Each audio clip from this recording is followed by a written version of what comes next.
여러분들이 생각할 때 세상에서 가장 힘든 일이 뭐라고 생각하십니까? 이 세상에서 가장 힘든 일, 이 세상에서 가장 힘든 일이 뭐라고 생각하십니까? 제가 인터넷에 떠돌아다니는 예화를 하나 준비했습니다. 인터넷에서 있는 내용입니다. 성경 내용은 아니고 인터넷에 이 세상에서 가장 힘든 일이 뭔가 그렇게 써 있더라고요. 어느 날 예화입니다.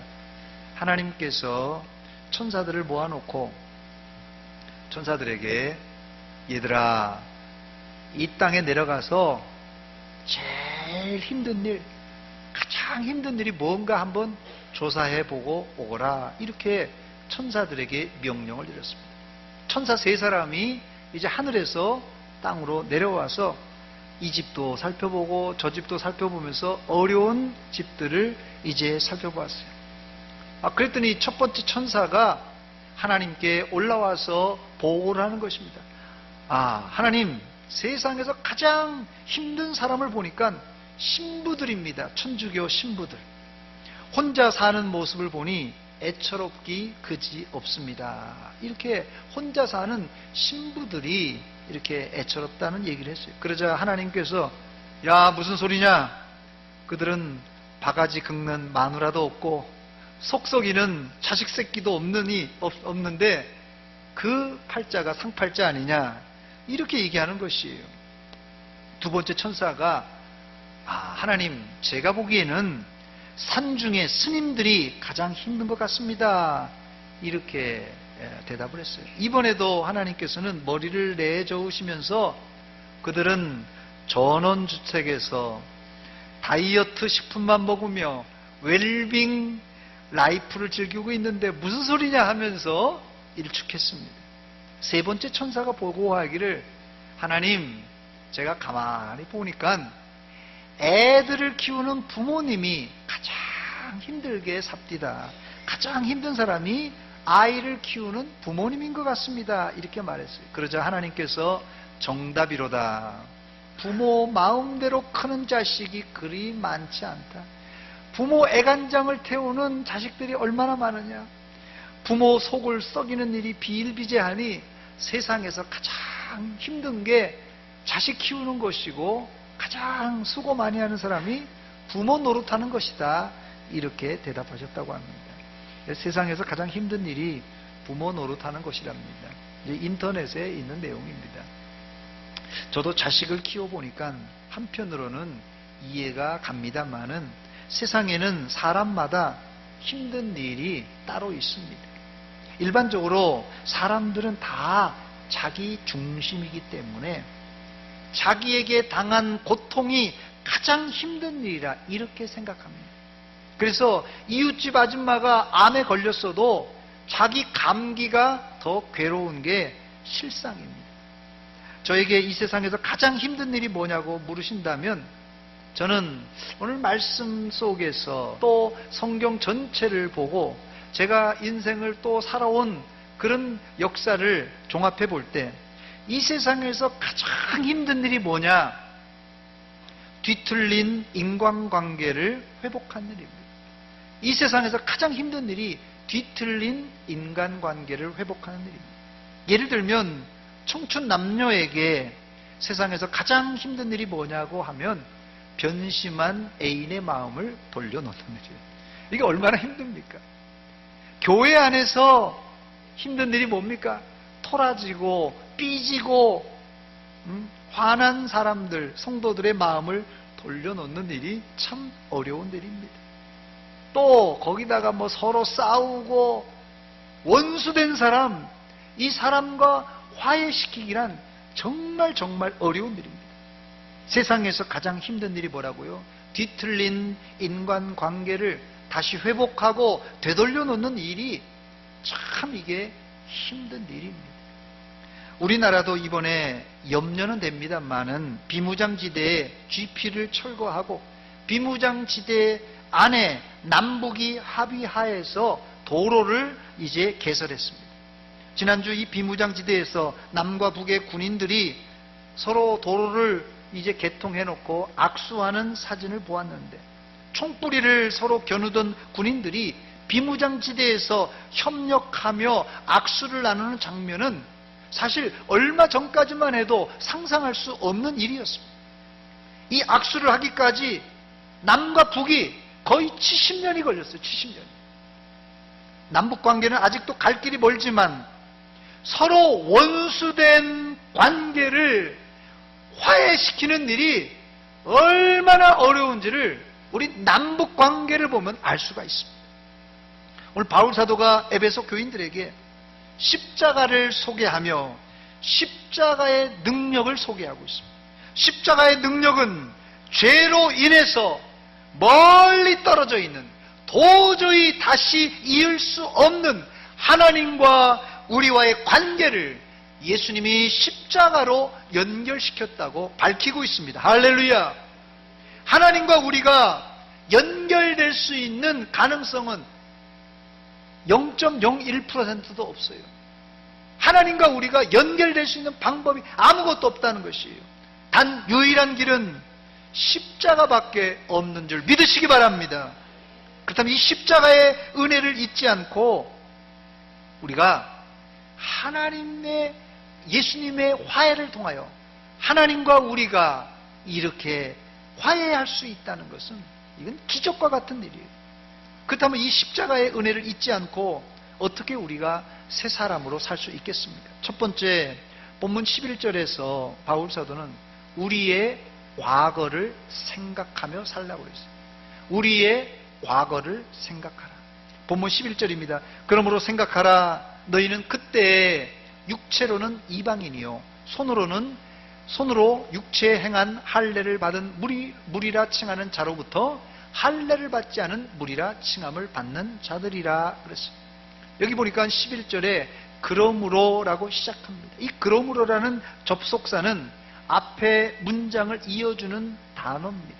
앞에 1절로 10절까지의 내용이 이러이러한 내용이니까 그러므로 이렇게 나온 거예요. 그러므로 어떻게 하고요? 너희는 과거를 잘 생각하라는 의미예요. 그러니까 1절로 10절까지는 우리 과거의 그런 행적, 과거의 상태에 대해서 설명해 놓으니까 그러므로 너희는 이렇게 과거를 생각하라. 이렇게 문장이 연결됩니다. 그렇다면 1절로 10절까지의 내용이 구체적으로 어떤 내용입니까? 친절하게 1절로 10절까지의 내용을 본문 11절과 12절에 다시 반복 요약해주고 있습니다. 11절, 12절을 제가 읽습니다. 여러분이 한번 확인해 보시기 바랍니다. 그러므로 생각하라. 너희는 그때, 이 에베소 교인들에게 지금 과거를 말합니다. 그때, 과거입니다. 육체로는 이방인이요 손으로 육체에 행한 할례를 받은 무리라 칭하는 자들로부터 할례를 받지 않은 무리라 칭함을 받는 자들이라. 또 그때가 또 나오는데 12절입니다. 12절에 그때 너희는 그리스도 밖에 있었고 이스라엘 나라 밖의 사람이라. 약속의 언약들에 대하여는 외인이요 세상에서 소망이 없고 하나님도 없는 자라. 이렇게 말하고 있습니다. 바울사도는 이 본문 11절과 12절에 에베소 성도들의 과거 행적을 적나라하게 보여주고 있습니다. 에베소 성도들이 지금은 예수 믿지만은 과거에 어땠다고요? 그때는 첫 번째, 육체로는 뭐였습니까? 이방인이었다고 그랬어요. 두 번째, 손으로는 육체의 할례를 받지 않은 무할례자라고 말했습니다. 셋째로는 그리스도 밖에 있었던 자라고 말합니다. 또한 이스라엘, 네 번째로는 밖에 있었던 사람이라고 말합니다. 다섯 번째는 약속의 언약을 받지 못한 외인들이라고 말합니다. 여섯 번째로는 세상에서는 소망이 없었던 절망적인 사람이라고 말합니다. 마지막 일곱 번째는 하나님도 없던, 하나님을 전혀 알지 못했던 사람이라고 밝히고 있습니다. 과거 에베소 성도들의 그 민낯을 고스란히 보여주고 있습니다. 이게 누구라고요? 이게 에베소 교인인 동시에 바로 우리의 예수 믿기 전의 모습을 정확하게 보여주는 구절입니다. 그렇다면 바울사도가 에베소 교인들에게 과거를 왜 기억하라고 했을까요? 과거를 왜 기억하라고 했을까요? 그 이유는 내 과거의 역사를 잊고 산다면 지금 누리고 있는 은혜를 당연히 생각하고 감사할 줄 모르기 때문에 그렇습니다. 제가 종종 드리는 말씀인데요, 사람은 누구나, 이거 누구나예요. 저를 비롯한 누구나 화장실 들어갈 때와 화장실 나올 때가 다른 법입니다. 사람은 누구나 물에 빠져서 살려주세요, 살려주세요, 허부적거리면서 살려주세요, 살려주세요 해서 목숨만 구해달라고 이렇게 요청해서 이제 물에 빠진 사람을 건져내놓고 보면 뭘 달라고요? 보따리 찾아내라고 한다니까요. 이게 누구나 그렇습니다. 누구나 그래요. 선거 때가 되면 국회의원들이 유권자들 앞에서 탁 하는 게 있죠. 큰 절을 탁 하고 한 표 부탁드립니다, 이렇게 호소하지만 국회의원이 되고 나서는 그냥 모가지가 그냥 빳빳해가지고 그냥 이렇게 살아요. 교회는 어떻습니까, 여러분? 교회는 뭐 우리 교회는 뭐 그런 사람은 없습니다만 저쪽 교회 보니까 공동의회에서 3분의 2 표를 받고 장로, 집사, 권사 이렇게 임직을 합니다. 그런데 표를 받을 때와 임직하고 나서 태도가 바뀐 사람들, 화장실 들어갈 때와 나온 사람들이 다른 사람들이 있다는 것이에요. 저도 그래서 제가 대전서문교회 올 때 그 초심을 잊지 않으려고 지금도 과거 목사 안수 받을 때와 서문교회 올 때 초심을 유지하려고 애쓰고 있습니다. 저의 평생 기도 제목이 다른 게 아니에요. 겸손한 목사가 되게 하옵소서. 눈물의 종이 되게 하옵소서. 말씀에 사로잡힌 말씀의 종이 되게 하옵소서. 이게 기도 제목입니다. 사람이 초심을 잃어버리면 자기 분수를 넘어 교만하게 됩니다. 교만하지 않고 늘 겸손하려면 바울 사도가 말한 과거의 내 모습을 볼 줄 알아야 됩니다.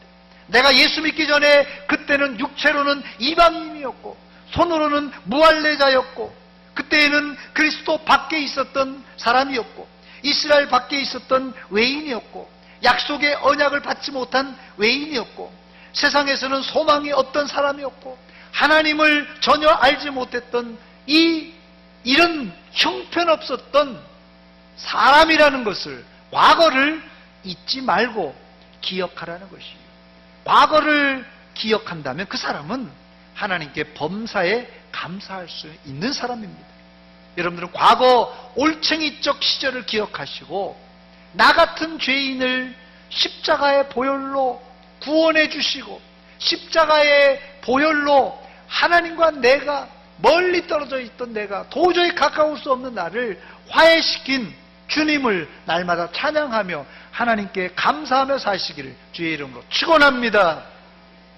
두 번째, 바울 사도는 에베소 교인들에게 과거를 생각하는 동시에 지금 현재를 생각하라고 권면합니다. 본문 13절입니다. 우리 13절 같이 읽어보겠습니다. 비춰주시기 바랍니다. 시작. 이제는 전에 있던 너희가 그리스도 예수 안에서 그리스도의 피로 가까워졌느니라. 아멘. 이제는 우리가 하나님과 멀리 있지 않고 예수의 보혈로 가까워졌습니다. 그래서 우리가 지금 어떻게 되었다고요? 14절에 나와 있는데 그는 우리의 화평이신지라 둘로 하나를 만드사 원수된 것 곧 중간에 막힌 담을 자기 육체로 헐어버리셨다고 말씀하고 있습니다. 15절에는 법조문으로 된 계명의 율법을 폐하셨으니 이는 둘로 자기 안에서 한 세 사람을 지어 화평하게 하셨다고 말하고 있습니다. 이제는 과거 법조문으로 된 계명의 율법을 폐하시고 예수님 안에서 우리가 세 사람이 되었습니다. 할렐루야. 고린도후서 5장 17절입니다. 그런즉 누구든지 그리스도 안에 있으면 새로운 피조물이라. 이전 것은 지나갔으니 보라 새 것이 되었도다 했어요.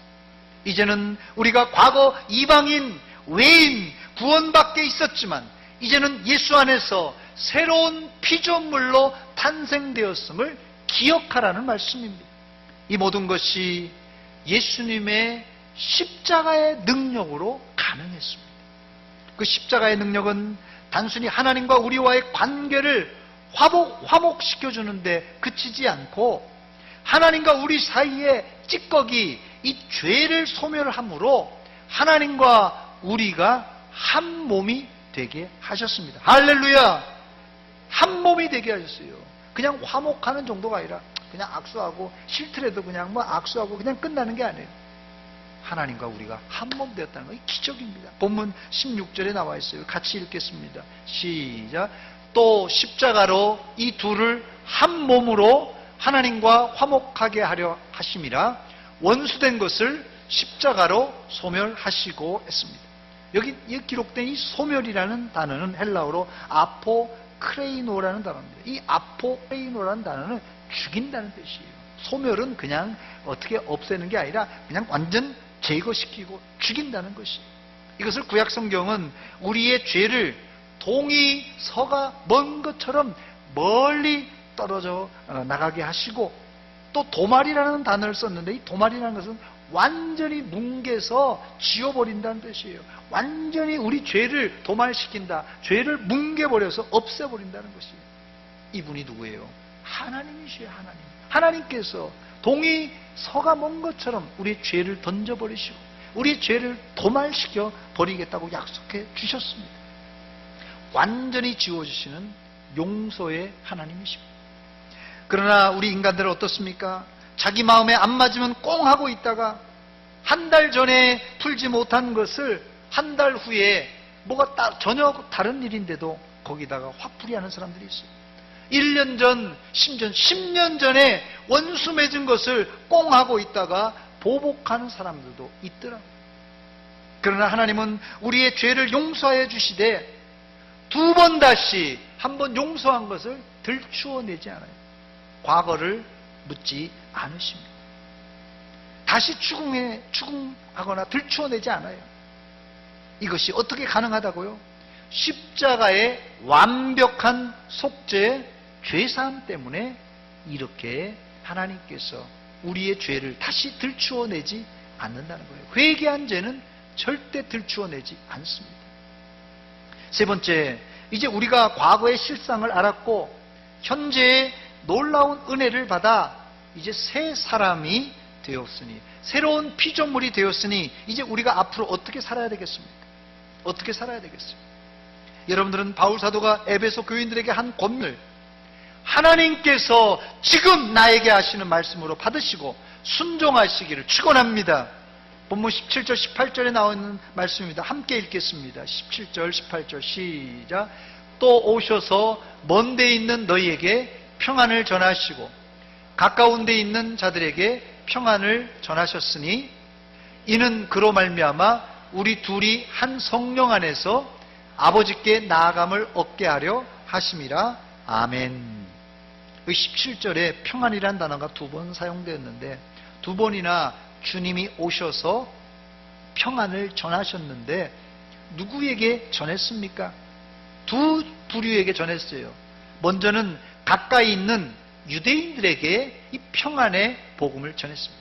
두 번째는 멀리 있는 에베소 교인들을 비롯한 이방의 멀리 있는 사람들에게 이 평안의 복음을 전했습니다. 그런데 문제가 생겼어요.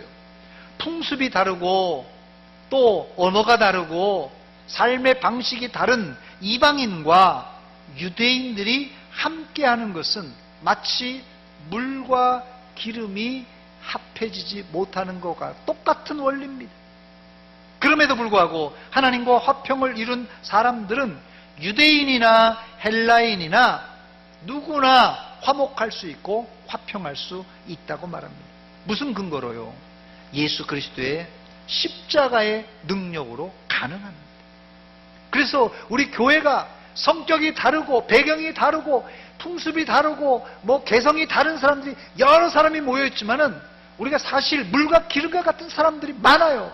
그럼에도 불구하고 예수 그리스도의 십자가의 능력으로 하나가 될 줄 믿습니다.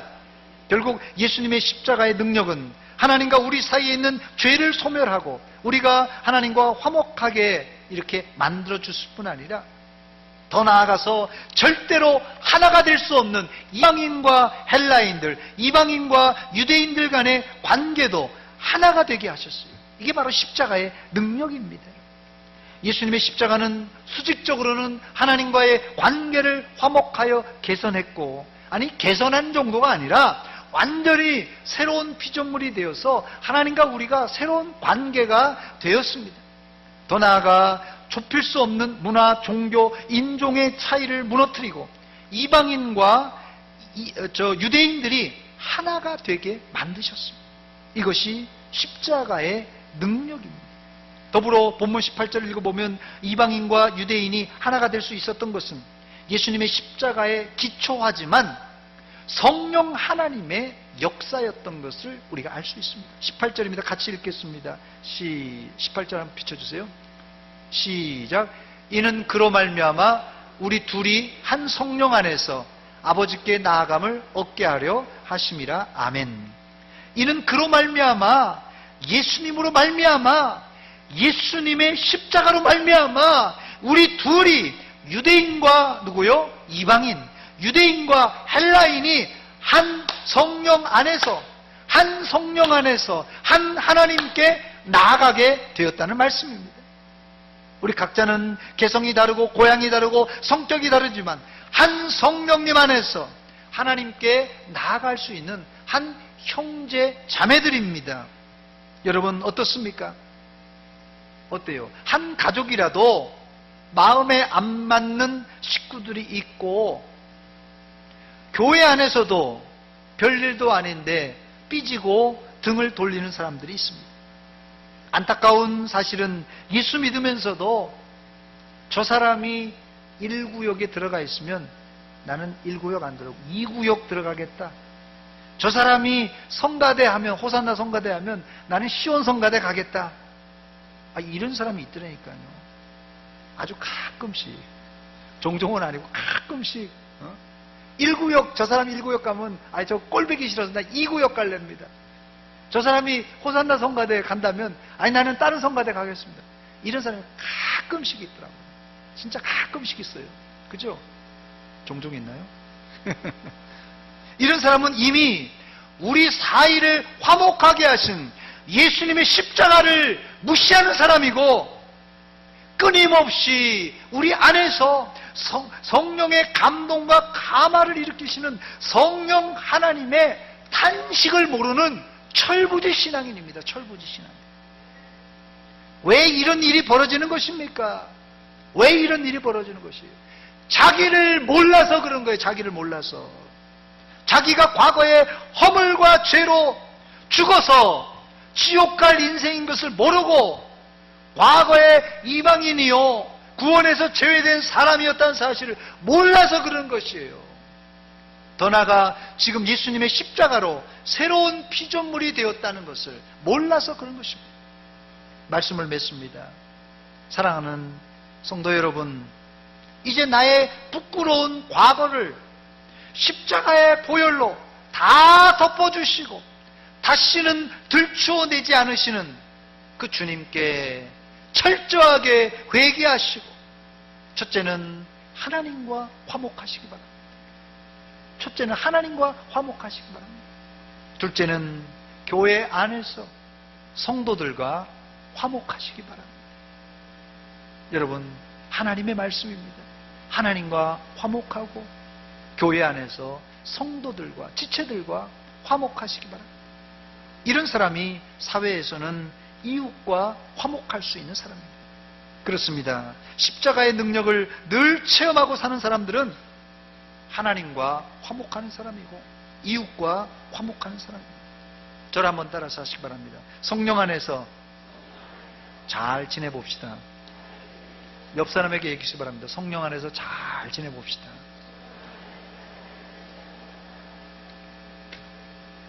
어떻게 잘 지낼 것 같아요? 예, 감사합니다. 기도하겠습니다. 하나님 아버지, 은혜와 사랑 감사드립니다. 우리가 유대인과 이방인처럼 물과 기름과 같은 사람들이었습니다. 그러나 예수 그리스도의 십자가의 공로로, 십자가의 능력으로 우리가 한 형제, 한 자매가 되었습니다. 그럼에도 불구하고 우리 가족 관계가 복잡하고 얽히고 설켜 있습니다. 이제 다시 한번 철저하게 회개하고 하나님과의 수직적인 관계가 회복되고 인간과의 수평적인 관계가 잘 회복됨으로 말미암아 우리 교회가 작은 천국이 이루어지게 하여 주시옵소서. 예수님의 이름으로 기도하옵나이다. 아멘.